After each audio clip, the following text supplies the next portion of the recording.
नमस्कार, आप देख रहे हैं एक न्यूज़ 24। मैं हूं फरीदा गजर। बिहार की सियासत में महिलाओं की भागीदारी को लेकर एक बड़ा बयान सामने आया है। द पुलर्स पार्टी की प्रमुख पुष्पम प्रिया चौधरी ने 2025 विधानसभा चुनाव को लेकर एक नई बहस छेड़ दी है। उन्होंने सभी प्रमुख दलों से अपील की है कि अगला मुख्यमंत्री चेहरा महिला होनी चाहिए। क्या है इस मांग के पीछे की रणनीति और क्या है पुलर्स पार्टी की तैयारी? तो चलिए देखते हैं 19 जुलाई को हुए प्रेस कॉन्फ्रेंस की वीडियोस को। शुरुआत तो सीटी बजा के होनी चाहिए।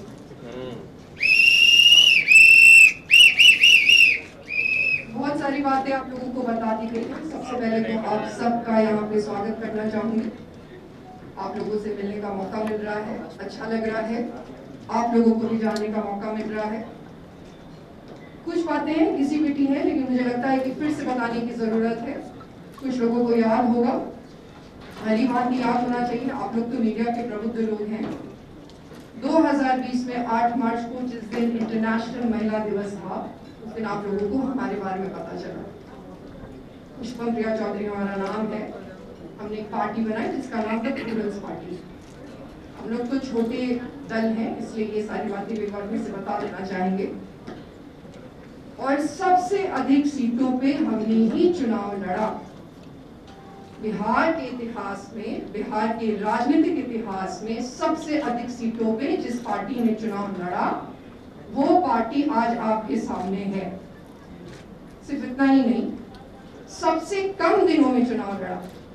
हमारी पार्टी को रजिस्टर नहीं किया जा रहा था, हमें सुप्रीम कोर्ट जाना पड़ा, तब जाके हमारी पार्टी को रजिस्टर किया गया। मात्र 20 दिन मिले और फिर भी हमने चुनाव लड़ा, क्योंकि कमिटमेंट किया था। 8 मार्च को ही कह दिया था, कोविड आ गया था, उसके बावजूद चुनाव लड़ा और सबसे अधिक महिला उम्मीदवार उतारे। 148 हमारे उम्मीदवार थे। लगभग 100 उम्मीदवारी खारिज कर दी गई, वो भी भारत के इतिहास में पहली बार हुआ। यहाँ पे जो बाकी पार्टियां होती हैं, उसके लोग तो इतने पढ़े लिखे भी नहीं होते। फिर भी क्या आपने आज तक ये सुना है कि किसी की उम्मीदवारी खारिज कर दी गई हो? एनडीए की, महागठबंधन की, जदयू की, किसी की भी सुना है? हमने सिर्फ जमीन से जुड़े हर धर्म, हर जाति के पढ़े लिखे लोगों को टिकट दिया। फिर भी लगभग 100 हमारी उम्मीदवारी खारिज कर दी। तभी भी सबसे ज्यादा सीटों पर जिस पार्टी ने चुनाव लड़ा था, वो प्लूरल्स पार्टी थी। एकमात्र पार्टी जिसके किसी भी उम्मीदवार पे किसी भी तरीके का कोई आपराधिक आरोप नहीं था, वो भी द प्लूरल्स पार्टी थी। तो ये सब होगी पृष्ठभूमि इस पार्टी की। अब आज यहाँ क्यों आए हैं? हमने इलेक्शन कमीशन से मांग के और ये चुनाव चिन्ह लिया है, जो सीटी है। और ये कोई मामूली सीटी नहीं है, ये विकास के इंजन की सीटी है। कल कारखानों के शुरुआत की सीटी है। स्कूल कॉलेज में विद्यार्थियों को बुलाने की सीटी है। खेल का मैदान जीतने की सीटी है। सख्त कानून के पुलिस की सीटी है। भ्रष्टाचार का पर्दाफाश की सीटी है। और विजयी और शक्तिशाली बिहार बनाने की सीटी है। इसीलिए सीटी लिया है। और सीटी एकमात्र चुनाव चिन्ह है जो सिर्फ नजर नहीं आता, वो सुनाई भी देता है। और आज वो दिन आ गया है बिहार में कि अब सिर्फ नजर आने से काम नहीं चलेगा, अब सुनना भी पड़ेगा। खास करके महिलाओं को भी सुनना पड़ेगा, सिर्फ नजर आने से काम नहीं चलेगा। 1990 में जब लालू जी आए तो उन्होंने एक वादा किया, सामाजिक न्याय का वादा किया। हम मानते हैं, अब जो जनता इस पे कर सकती है डिबेट कि सामाजिक न्याय हुआ कि नहीं, लेकिन हम मानते हैं कि उन्होंने सामाजिक न्याय का वादा किया और अपनी तरफ से जो कर सकते थे भली भांति किया। फिर नीतीश जी आए, उन्होंने कहा लॉ ऑर्डर बहुत खराब है, बिजली की व्यवस्था खराब है, सड़क खराब है, हम ये सब बनाएंगे। जब तक नीतीश जी अपने पूरे होशो हवास में थे, कानून व्यवस्था भी अच्छी ही रही, लगभग बिजली और सड़क भी बना ही दिए थे।